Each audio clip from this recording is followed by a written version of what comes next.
Well, welcome to another episode of If I Had More Time. In our live events, we allow people to ask questions through a platform called Slido. And many times we can't get through all the questions, so I always tell people, hey, if I had more time, I'd answer these. Well, guess what? We found more time, so let's go.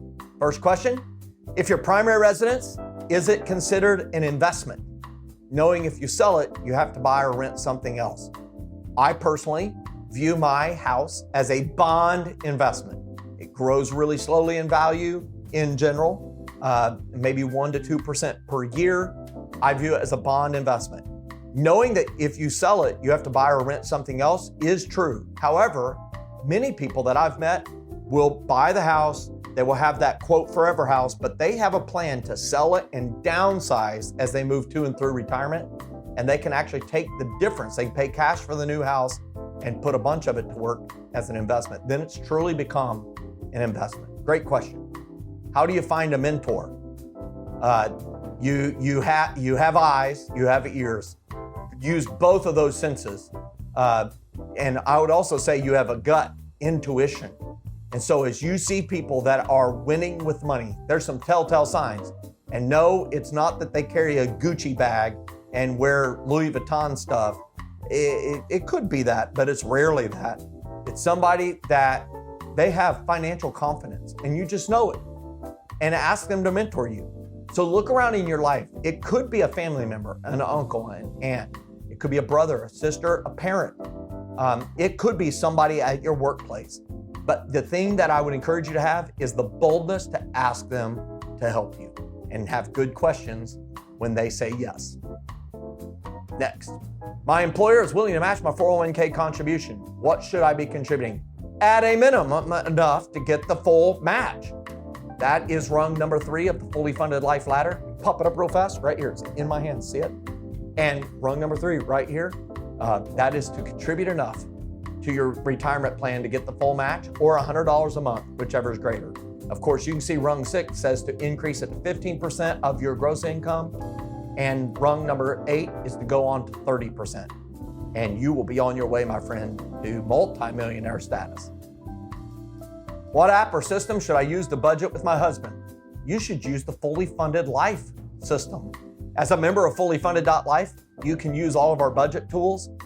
They're based in Google Sheets and Microsoft Excel. And I will just tell you, that platform is so simple, it's accessible to everybody, it's free.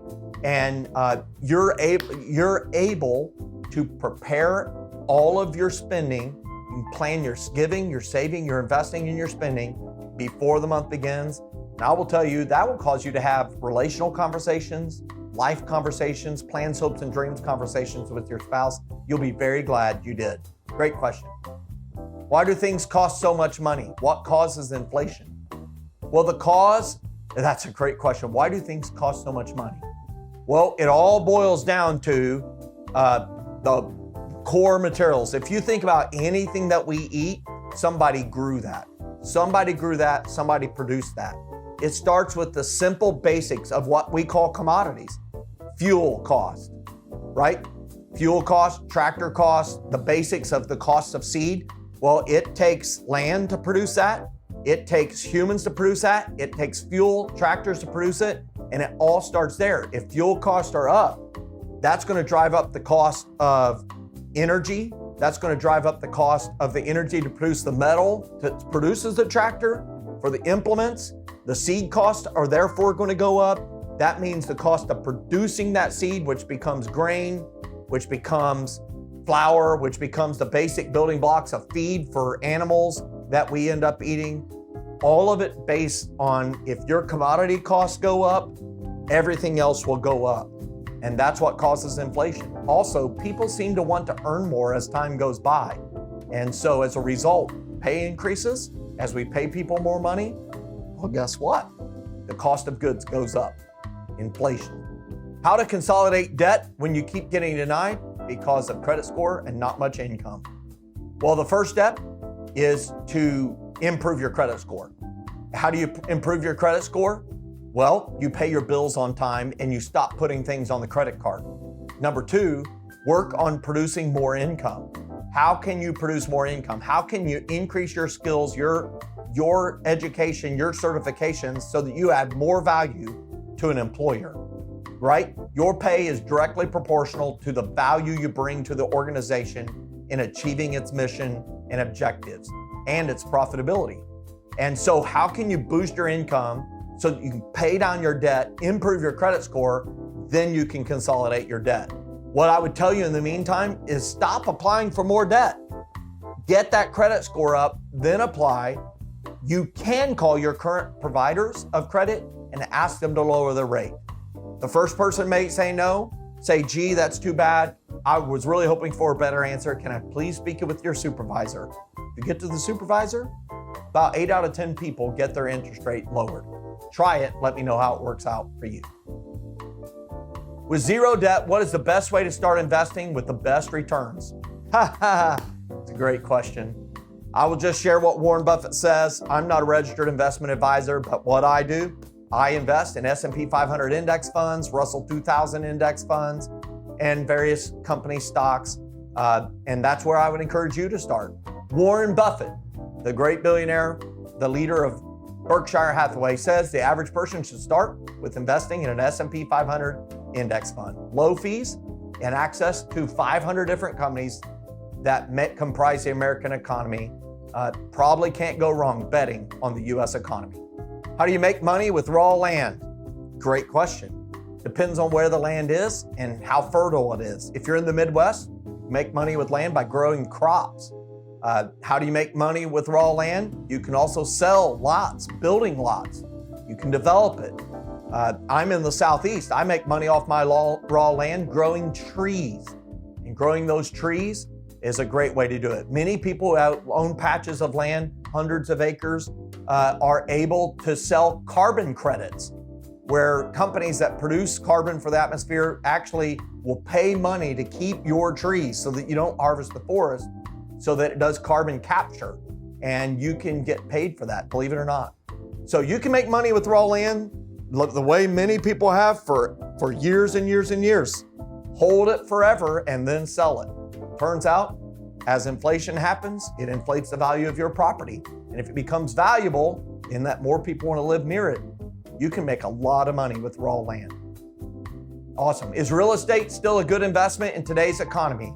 I think real estate is always a good investment if the numbers make sense. Just operate from my philosophy. If it don't make dollars, it don't make sense. Get it? Awesome. Do you agree with a joint account with your partner? Yes. I have a joint account with my bride, and it works out great for us. However, if you have money wounds, previous relationships, how money has been used as power over you, it may make sense for you to have separate accounts. But the one thing that should never be done is that you don't know each other's incomes and you don't agree together on where it's going to go.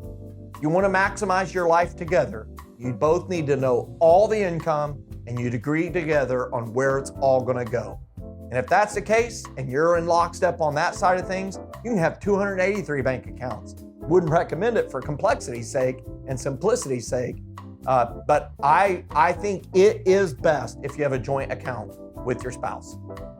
One more question says, if I have debt, should I start saving? Just pay the debt off. I would just tell you, refer to the fully funded life ladder. If it is non-house, non-business debt, we call that rung 4 debt. You can see it right here. Just pay off that rung 4 debt. You start saving that rung number 2, putting a month's worth of money away so that you can pay bills if something happens, that unexpected emergency.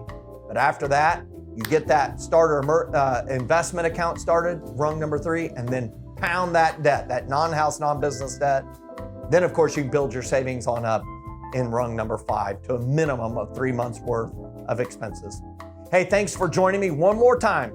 Or if I had more time, we've been able to get through a bunch of questions today. Hey, do you have a question you want us to answer? Go ahead and ask it in the comments. In the meantime, we do encourage you to check out our additional content. We believe it can be very helpful for you to live a fully funded life.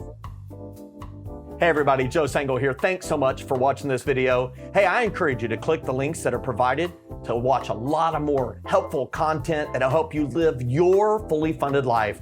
Thanks for being a part of our community.